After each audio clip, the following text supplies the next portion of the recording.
going from assembly to C, I wrote assembly for like 15 years. So Hmm. I knew assembly language and I knew the machine and I knew every bit in the machine. I knew how it worked and how all the flags changed. I knew the whole thing. And then going to C, you have to give that up.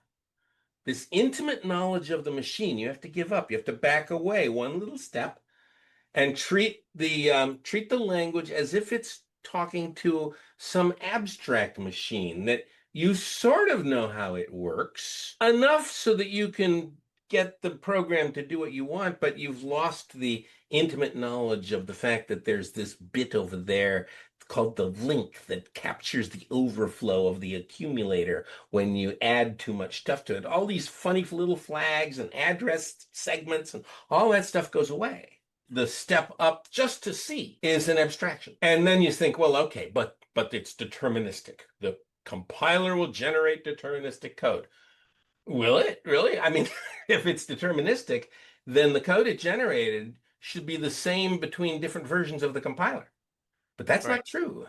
And it should be the same if you run the compiler on a different operating system. But that's not true.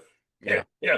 And So and and it how many is. times have you seen a bug where a compiler bug or a compiler quirk where the exact same section of C code in a different place in the program produces completely different machine code And doesn't work. and doesn't work, right? Or Yeah. has exactly. Yeah, yeah, oh yeah, Hmm. sure, that happens. It's rare nowadays. It was much more prevalent in the 70s, right? So I actually, in the very early days of my C career, I would look at the assembly language that it produced, and I was so horrified by it that I wrote programs that would correct the assembly language that was coming out of the compiler.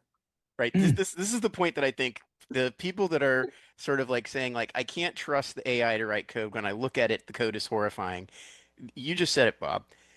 You used to look at the assembly code that the C compiler would generate, and you were horrified by it because you would have written the assembly code differently.